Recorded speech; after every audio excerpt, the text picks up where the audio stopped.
COVID-19, The Great Reset by Klaus Schwab and Thierry Malray of Forum Publishing. Digital Hawk holds and owns no copyrights to the reading. This material is for educational purposes only.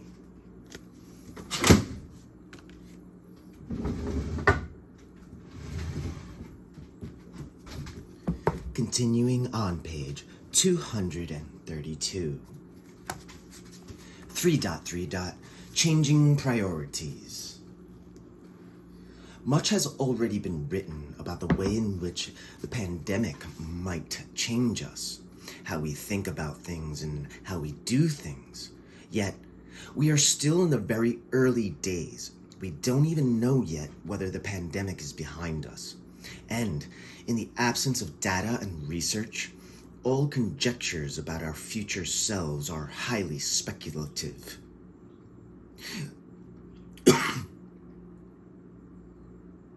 Nonetheless, we can foresee some possible changes that dovetail with the macro and micro issues reviewed in this book. COVID-19 may compel us to address our inner problems in a way we would not have previously considered. We may start asking ourselves some fundamental questions that would never have arisen without the crisis and the lockdowns, and by doing so reset our mental map.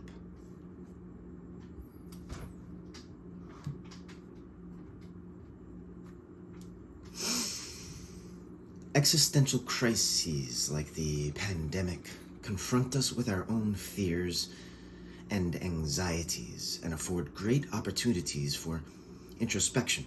They force us to ask questions that truly matter and can also make us more creative in our response. History shows that new forms of individual and collective organization often emerge after economic and social depressions. We have already provided examples of past pandemics that radically changed the course of history. In times of adversity, innovation often thrives.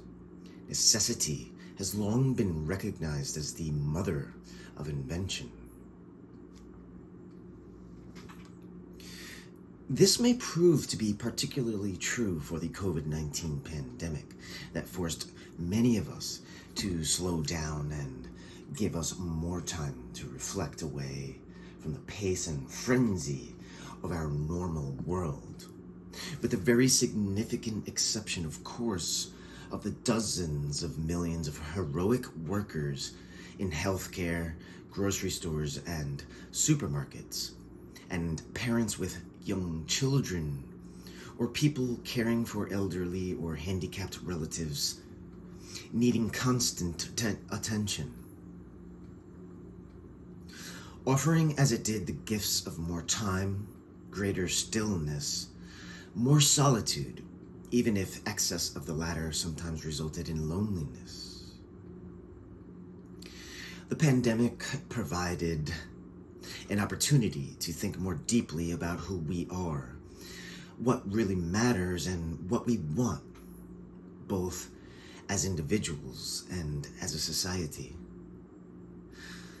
This period of enforced collective reflection could give rise to a change in behavior that will in turn trigger a more profound reconsideration of our beliefs and convictions. This could result in a shift in our priorities that would in turn affect our approach to many aspects of our everyday lives. How we socialize, take care of our family members and friends, exercise, manage our health, shop, educate our children, and even how we see our position in the world. Increasingly, obvious questions may come to the fore, like, do we know what is important? Are we too selfish and over-focused on ourselves? Do we give too great a priority and excessive time to our career? Are we slaves to consumerism?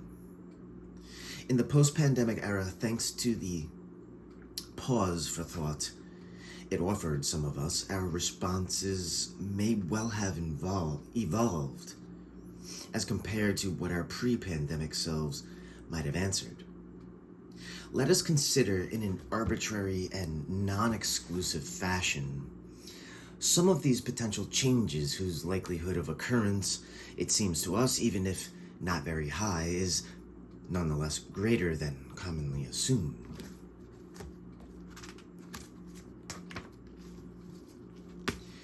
Page 234.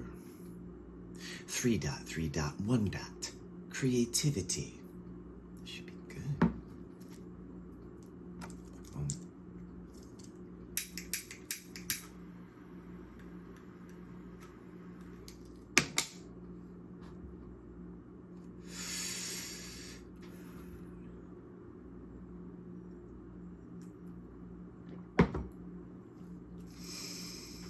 Creativity. It may be a cliche to say that what doesn't kill us makes us stronger, but Friedrich Nietzsche had a point. Not everybody who survives a pandemic emerges from it stronger. Far from it.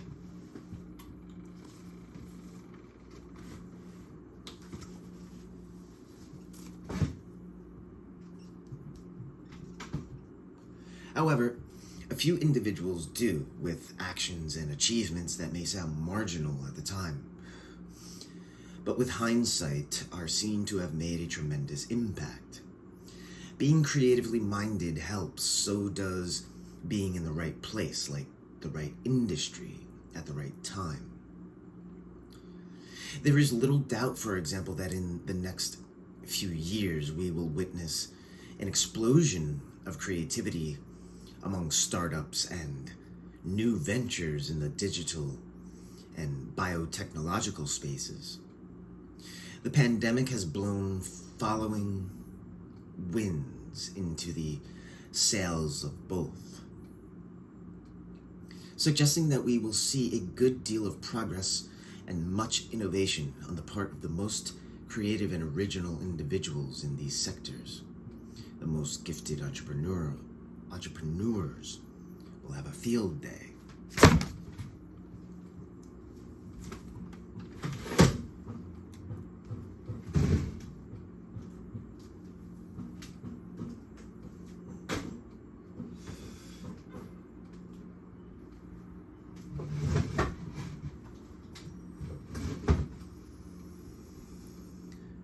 The same may well happen in the realms of science and the arts. Illustrious past episodes corroborate that creative characters thrive in lockdown. Isaac Newton, for one, flourished during the plague, when Cambridge University had to shut down in the summer of 1665 after an outbreak. Newton went back to his family home in Lincolnshire, where he stayed for more than a year. During this period of forced isolation, described as annus mirabilis, a remarkable year, he had an outpouring of creative energy that formed the foundation for his theories of gravity and optics, and, in particular, the development of the inverse square law of gravitation. There was an apple tree beside the house, and the idea came to him as he compared the fall of an apple to the motion of the orbital moon. Source number 157.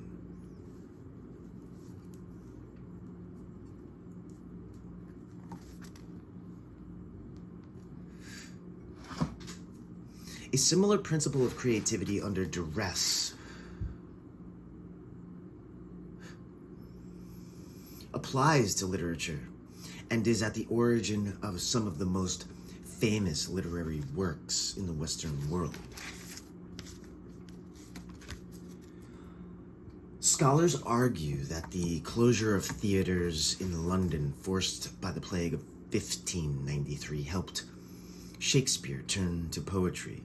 This is when he published Venus and Adonis, a popular narrative poem in which the goddess implores a kiss from a boy to drive infection from the dangerous year. A few years later, at the beginning of the 17th century, theaters in London were more often closed than open because of the bubonic plague. An official rule stipulated that theater performances would have to be cancelled when the deaths caused by the plague exceeded 30 people per week. In 1606, Shakespeare was very prolific precisely because theaters were closed by the epidemic and his troupe couldn't play. In just 1 year, he wrote King Lear, Macbeth, and Antony and Cleopatra, source number 158. The Russian author Alexander Pushkin had a similar experience. In 1830, following a cholera epidemic that had reached Nizhny Novgorod, he found himself in turmoil. He felt relieved. He found himself in lockdown in a provincial estate. Suddenly, after years of personal turmoil, he felt relieved, free, and happy. The 3 months he spent in quarantine were the most creative and productive of his life. He finished Eugene Onegin, his masterpiece, and wrote a series of sketches, one of which was called A Feast During the Plague. We cite these historical examples of flourishing personal creativity in some of our greatest artists during a plague or pandemic, not to minimize or distract from the catastrophic financial impact that the COVID-19 crisis is having on the world of culture and entertainment. But instead to provide a glimmer of hope and a source of inspiration. Creativity is at its most abundant in the cultural and artistic sectors of our societies, and history has shown that this very creativity can prove a major source of resilience. A multitude of such examples exist. This is an unusual form of reset, but it should not surprise us. When devastating things happen, creativity and ingenuity often thrive. 3.3.2. Time.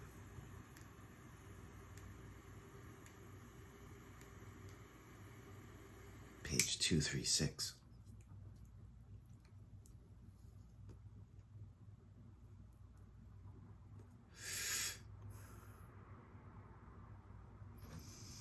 In Joshua Ferris's novel, 2007, Then We Came to the End, one character observes, "Some days felt longer than other days. Some days felt like 2 whole days."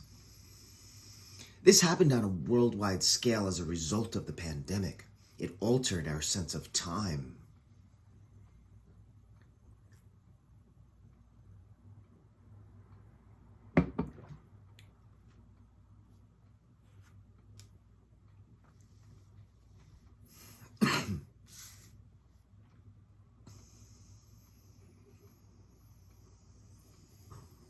In the midst of their respective lockdowns, many people made reference to the fact that the days in confinement seemed to last an eternity, and yet the weeks went by surprisingly fast.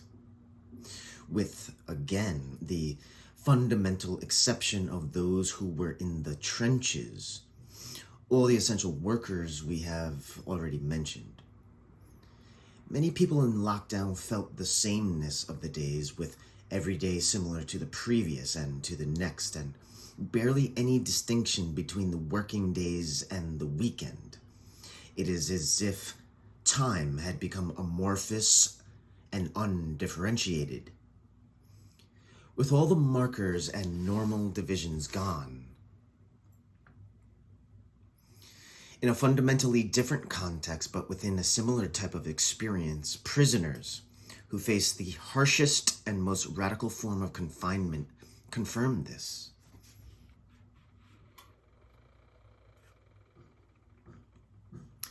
The days drag, and then you wake up and a month has passed and you think, Where the hell has that gone?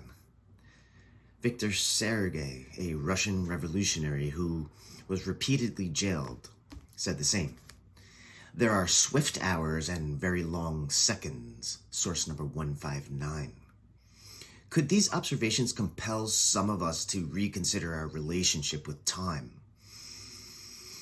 To better recognize how precious it is and not let it slip by unnoticed? We live in an era of extreme velocity where everything goes much faster than ever because technology was created.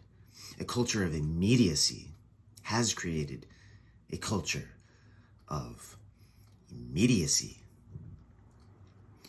In this real-time society where everything is needed and wanted right away, we constantly feel pressed for time and have the nagging feeling that the pace of life is ever increasing. Might the experience of the lockdowns alter this? Could we experience at our own individual level the equivalent of what just-in-time supply chains will do in the post-pandemic era? A suppression of time acceleration for the benefit of greater resilience and peace of mind? Might the need to become more psychologically resilient force us to slow down and become more mindful of the passing time? Maybe. This could be one of the unexpected upsides of COVID-19 and the lockdowns. It made us more aware and sensitive about the great markers of time. The precious moments spent with friends and our families, the seasons and nature, the myriads of small things that require a bit of time, like talking to a stranger, listening to a bird, or admiring a piece of art. But that contribute to well-being. The reset in the post-pandemic era, we might have a different appreciation of time, pursuing it for greater happiness. Source number 160.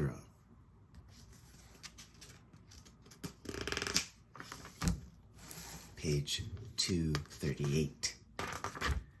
3.3.3.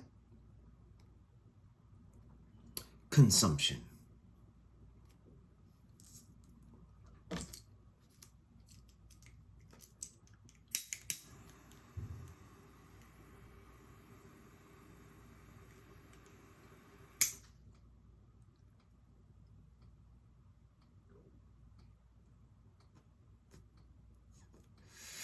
Ever since the pandemic took hold,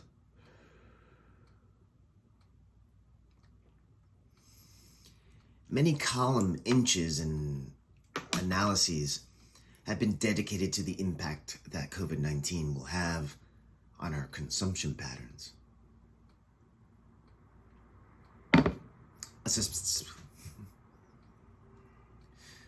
A substantial number of them state that in the post-pandemic era, we will become more conscious of the consequences of our choices and habits, and will decide to repress some forms of consumption. At the other end of the spectrum, a few analysts forecast revenge consumption, taking the form of a surge in spending after the lockdowns end, predicting a strong revival of our animal spirits and a return to the situation that prevailed before the pandemic. Revenge consumption hasn't happened yet.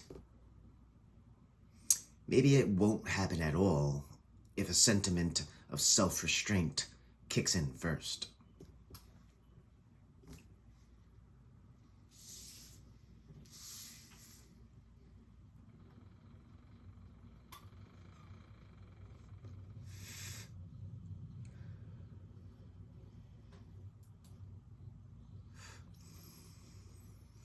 The underlying argument supporting this hypothesis is the one to which we referred in the chapter on the environmental reset.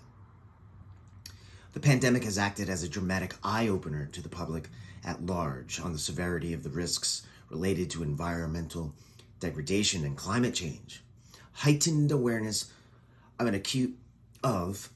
acute concerns about inequality, combined with the realization that the threat of social unrest is real, immediate, and on our doorstep, might have the same effect. When a tipping point is reached, extreme inequality begins to erode the social contract and increasingly results in an antisocial, even criminal behavior, often directed at property. In response, consumption patterns must be seen to be changing. How might this play out?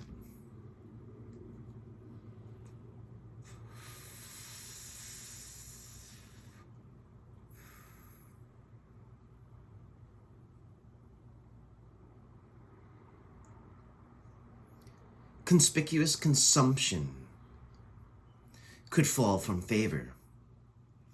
Having the latest, most up-to-date model of whatever will no longer be a sign of status, but will be thought of as, at best, out of touch, and at worst, downright obscene. Positional signaling will be turned upside down, projecting a message about oneself through a purchase and flaunting expensive stuff may simply become passé. Put in simple terms, in a post-pandemic world beset by unemployment, insufferable inequalities, and angst about the environment, the ostentatious display of wealth will no longer be acceptable. The way forward may be inspired by the example of Japan, together with a few other countries.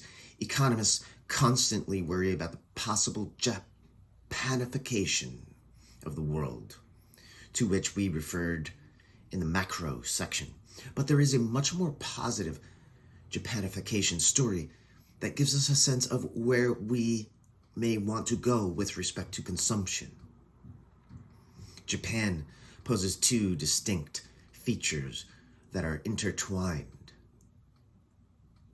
It has one of the lowest levels of inequality among high-income countries, and it has since the burst of the speculative bubble in the late 1980s had a lower level of conspicuous consumption that sets it apart. Today, the positive value of minimalism, made viral by the Marie Kondo series.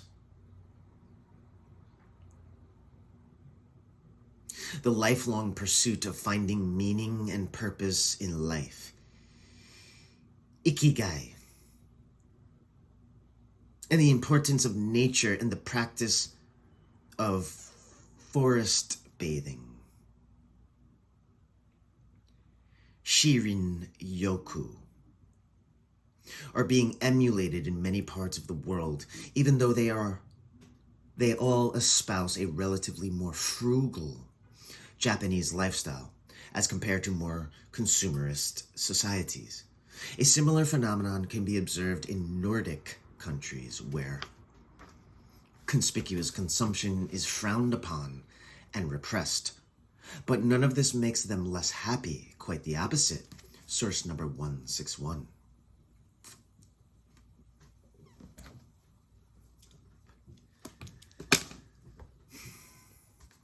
As psychologists and behavioral economists keep reminding us,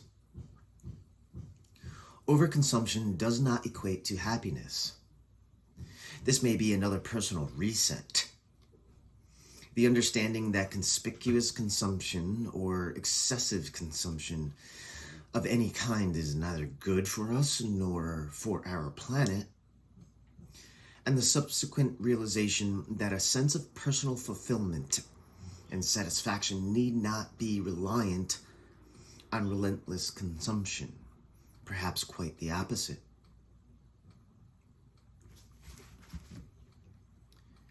Middle of page 240.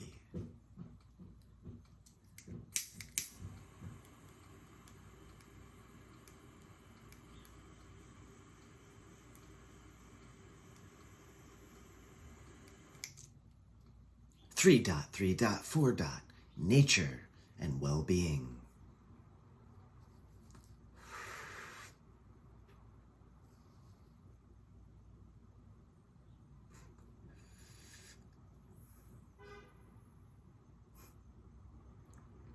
The pandemic has proven to be a real-time exercise in how to manage our anxiety and fears during a period of extraordinary confusion and uncertainty.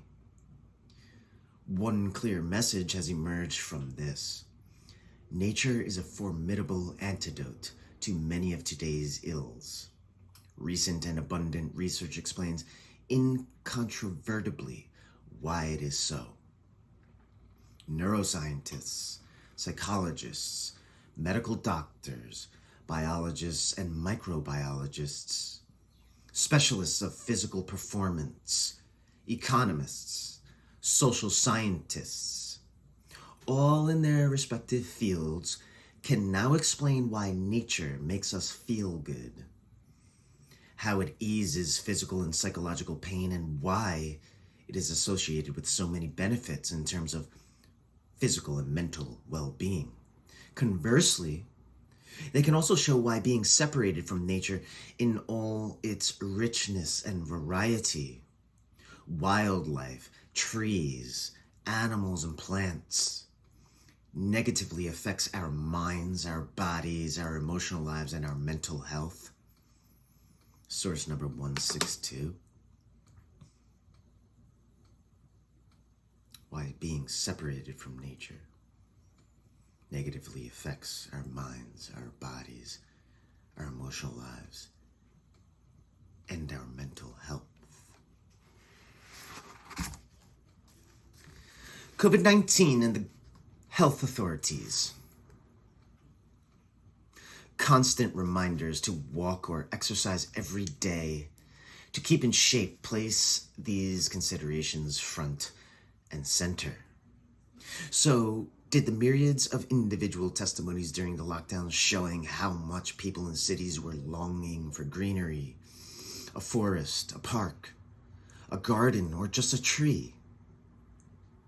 Even in the countries where the strictest lockdown regimes like France, health authorities insisted on the need to spend some time outside every day. In the post-pandemic era, far fewer people will ignore the centrality and the essential role of nature in their lives.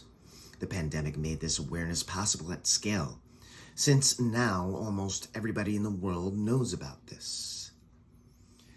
This will create more profound and personal connections at an individual level with the macro points we made earlier about the preservation of our ecosystems and the need to produce and consume in ways that are respectful of the environment. We now know that without access to nature and all it has to offer in terms of biodiversity, our potential for physical and mental well-being is gravely impaired.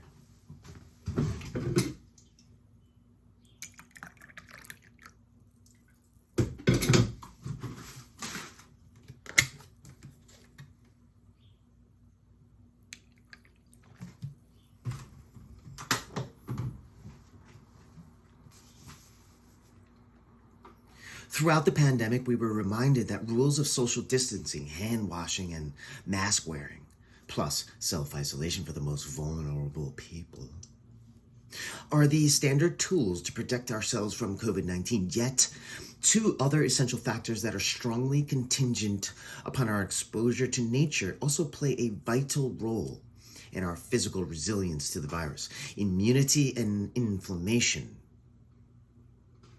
Both contribute to protecting us, but immunity decreases with age while inflammation increases. To improve our chances of resisting the virus, immunity must be boosted and inflammation suppressed.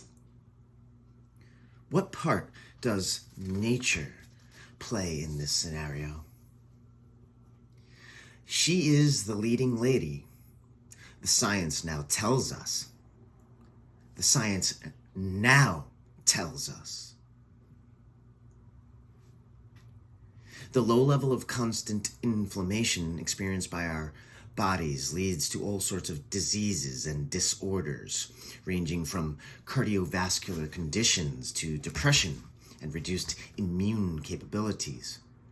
This residual inflammation is more prevalent among people who live in cities, urban environments, and industrialized areas.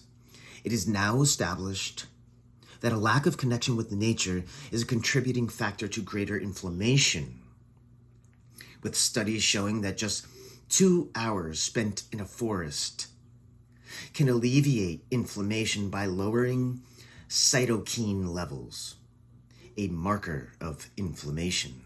Source number 163.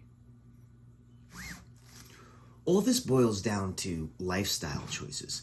Not only the time we spend in nature, but also what we eat, how we sleep, how much we exercise. These are choices that point to an encouraging observation. Age does not have to be a fatality. Ample research shows that together with nature, diet, and physical exercise can slow, even sometimes reverse our biological decline. There is nothing fatalistic about it. Exercise, nature, unprocessed food.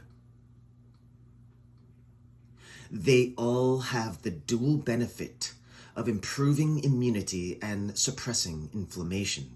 Source number 164. This dovetails with the point we just made about consumption habits. It would be surprising if all this newly found evidence does not lead to greater awareness about responsible consumption. At the very least, the direction of the trend, less depredation, more sustainability, seems clear. The reset for individuals, the pandemic has drawn our attention to the importance of nature. Going forward, paying more attention to our natural assets will progressively become paramount. Conclusion.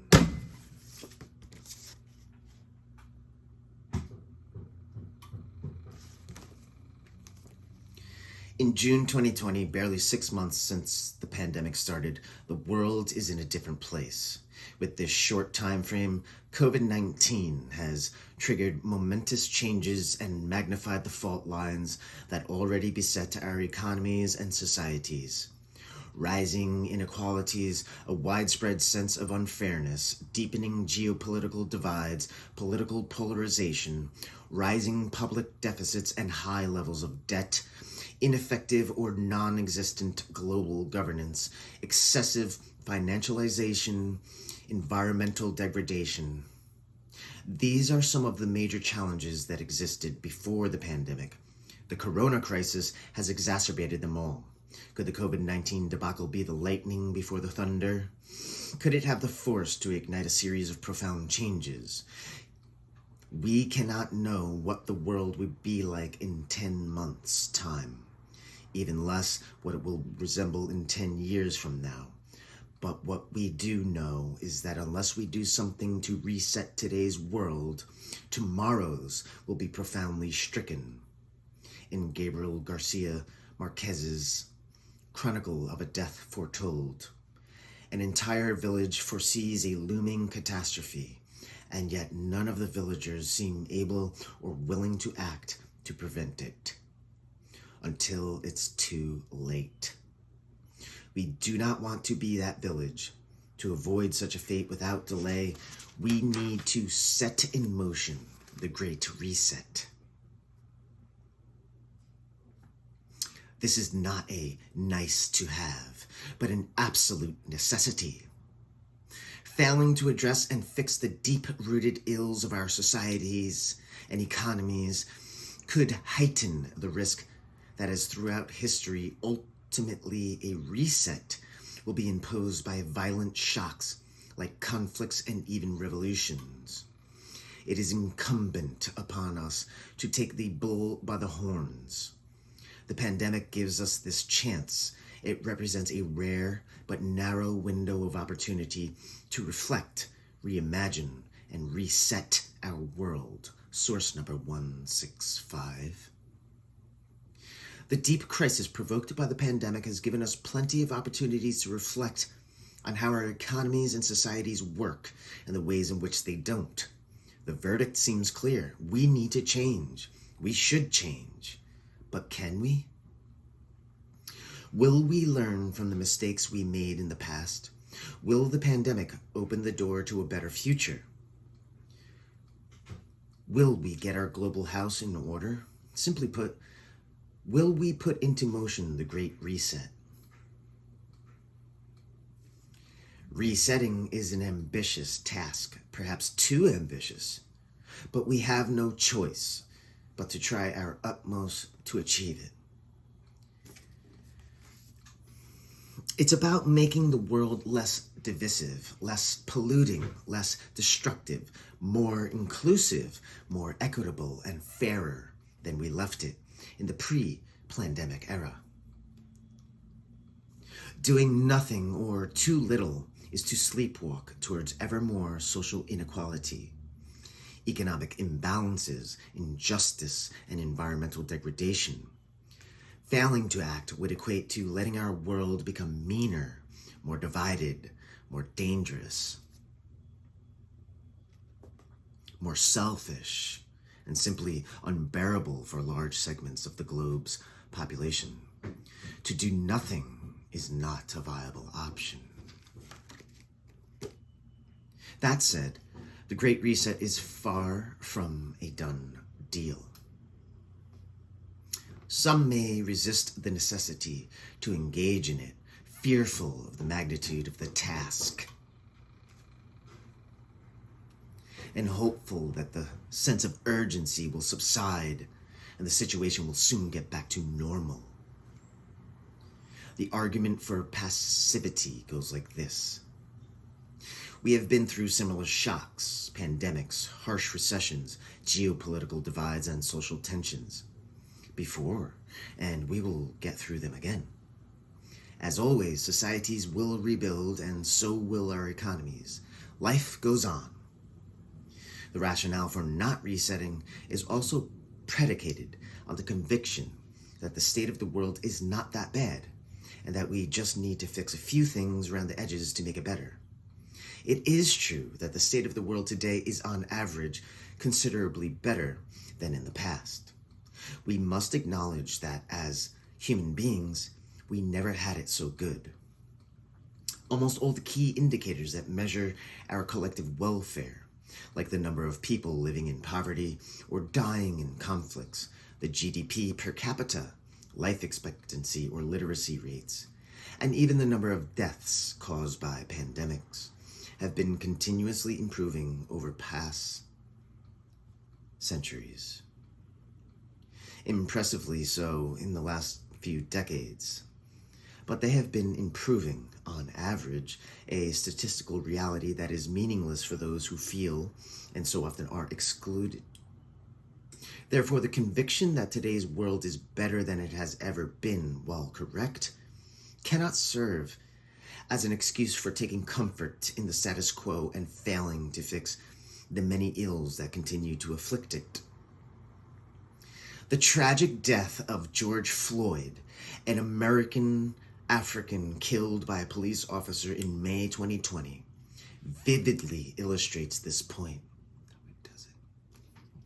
No, it doesn't.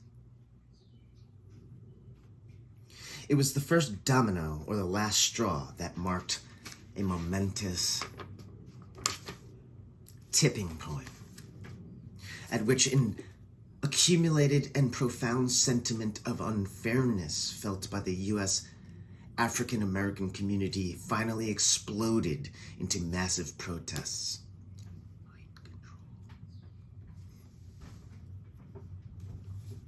Would pointing out to them that on average their lot is better today than in the past have appeased? Would pointing out to them that on average their lot is better today than in the past have appeased their anger? Of course not. What matters to African Americans is their situation today. not how much their condition has improved. Compared to 150 years ago when many of their ancestors lived in slavery. It was abolished in the US in 1865. Or even 50 years ago when marrying a white American was illegal. Interracial marriage only became legal in all states in 1967. 2 points are pertinent to the Great Reset in this. 1, our human actions and reactions are not rooted in statistical data, but are determined instead by emotions and sentiments. Narratives drive our behavior. Narratives drive our behavior. 2, as our human condition improves, our standards of living increase, and so do our expectations for a better and fairer life. In that sense, the widespread social protests that took place in June 2020 reflect the urgent necessity to embark on the Great Reset by connecting an epidemiological risk, COVID-19, with a societal risk, protests. They made it clear that in today's world, it is the systemic connectivity between risks, issues, challenges, and also opportunities that matters and determines the future. In the first months of the pandemic, public attention has understandably been focused on the epidemiological and health effects of COVID-19. But moving forward, the most consequential problems lie in the concatenation of the economic, geopolitical, societal, environmental, and technological risks that will ensue from the pandemic, and their ongoing impact on companies and individuals. There is no denying that the COVID-19 virus has more often than not been a personal catastrophe for the millions infected by it, and for their families and communities. However, at a global level, if viewed in terms of the percentage of the global population affected, the corona crisis is so far one of the least deadly pandemics the world has experienced over the last 2,000 years. In all likelihood, unless the pandemic evolves in an unforeseen way, the consequences of COVID-19 in terms of health and mortality will be mild compared to previous pandemics. At the end of June 2020, at a time when the outbreak is still raging in Latin America, South Asia, and much of the US, COVID-19 has killed less than 0.006% of the world population. To put this low figure into context in terms of lethality, the Spanish flu killed 2.7% of the world's population, and HIV/AIDS 0.6% from 1981 to today.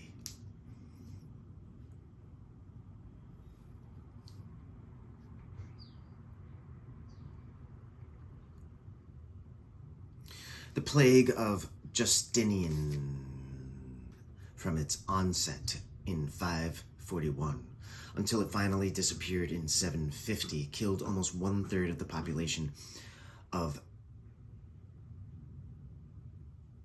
Byzantium, according to various estimates, and the Black Death, 1347 to 1351, is considered to have killed between 30% and 40% of the world population at the time.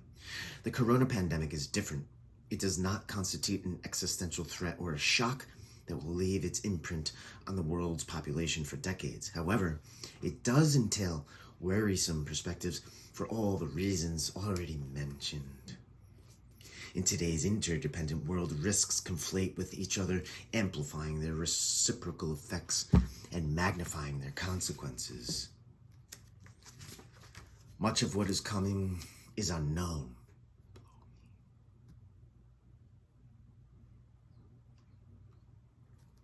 But we can be sure of the following.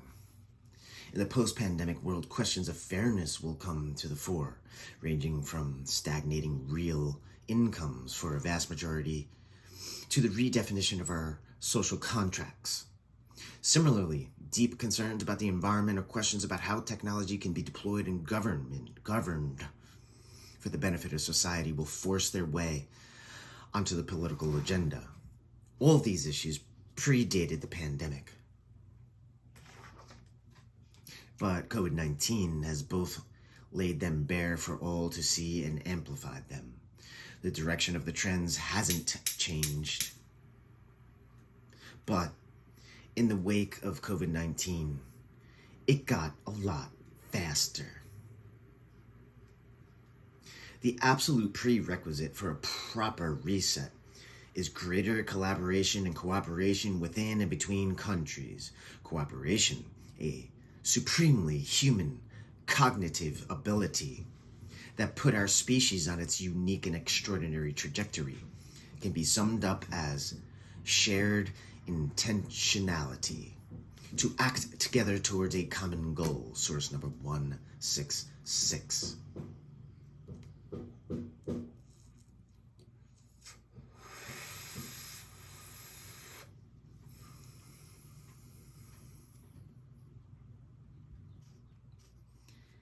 We simply cannot progress without it. Will the post-pandemic era be characterized by more or less cooperation? A very real risk exists that tomorrow the world will be even more divided, nationalistic, and prone to conflicts than it is today. Many of the trends reviewed in the macro section suggest that, moving into the future, our world will be less open and less cooperative than before the pandemic. But an alternative scenario is possible, one in which collective action within communities and greater collaboration between nations enable a more rapid and peaceful exit from the corona crisis. As economies restart, there is an opportunity to embed greater societal inequality and sustainability into the recovery, accelerating rather than delaying progress towards the 2030 Sustainable Development Goals, and unleashing a new era of prosperity. Source number 167. What could make this possible and raise the probability odds in favor of such an outcome?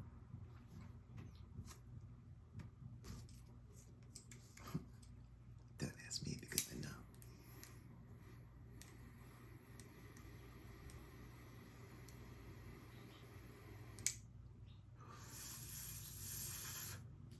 Seeing the failures and fault lines in the cruel light of day cast by the corona crisis may compel us to act faster by replacing failed ideas, institutions, processes, and rules with new ones better suited to current and future needs.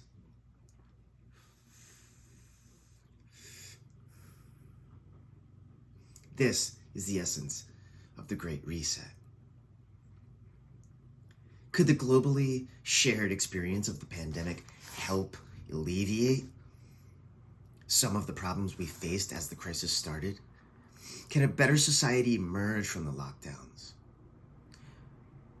Amartya Sen, laureate of the Nobel Prize in Economics, thinks so, believing that the need to act together can certainly generate an appreciation of the constructive role of public action. Source number 168. Citing as proof some examples like World War II, having made people realize the importance of international cooperation, and convincing countries like the UK of the benefit of better shared food and healthcare, and the eventual creation of the welfare state. Jared Diamond, the author of Upheaval, How Nations Cope with Crisis and Change, is of a similar opinion, hoping that the corona crisis will compel us to address 4 existential risks that we collectively face. 1, nuclear threats. 2, climate change. 3, the unsustainable use of essential resources like forests, seafood, topsoil, and fresh water. And 4, the consequences of the enormous differences in standards of living between the world's peoples. Strange as it may seem, the successful resolution of the pandemic crisis may motivate us to deal with those bigger issues that we have until now balked at confronting. If the pandemic does at least prepare us to deal with those existential threats, there may be a silver lining to the virus's black cloud. Among the virus's consequences, it could prove to be the biggest, the most lasting, and our great cause for hope. Source number 169. These expressions of individual hope are supported by a multitude of surveys concluding that we collectively desire change.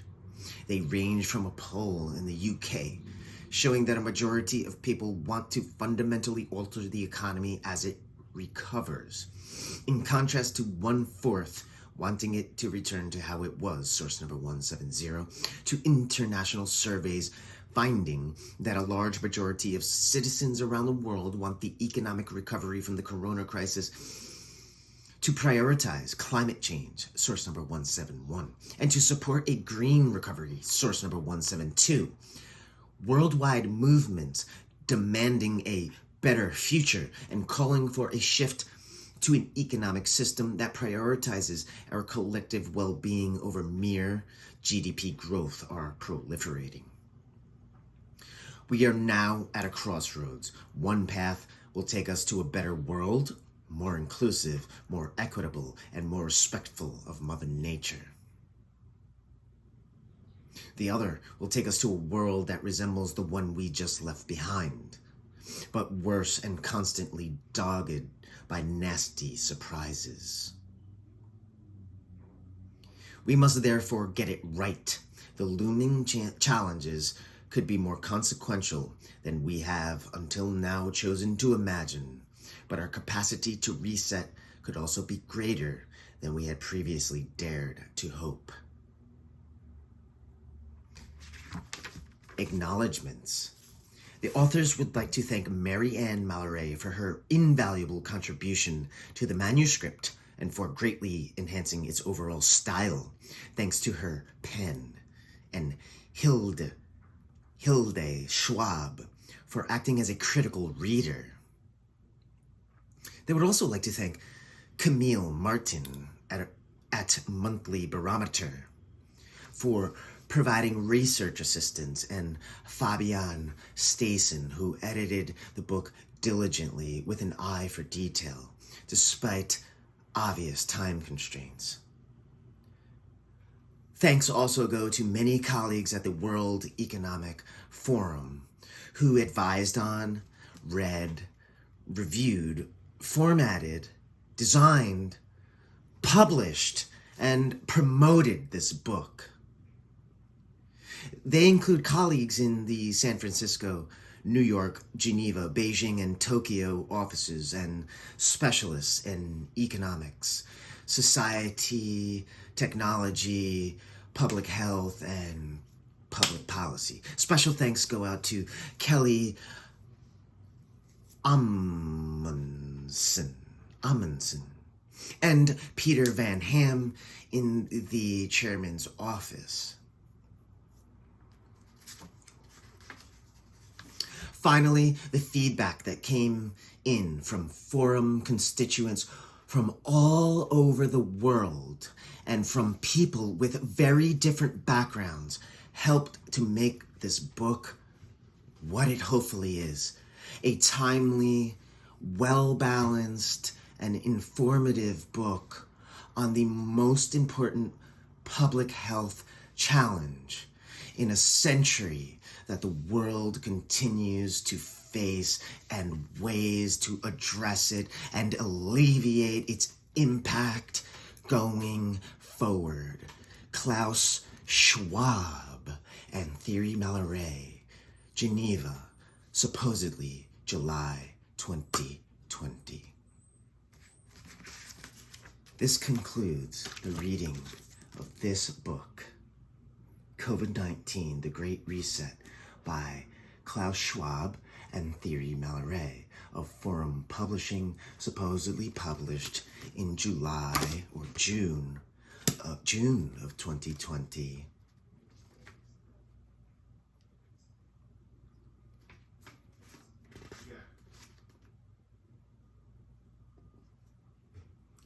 Digital Hawk holds and owns no copyrights to this book, is not monetized, is reading and has read for educational purposes only.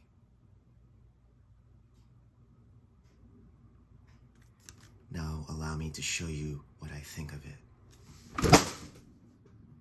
Thank you for tuning in.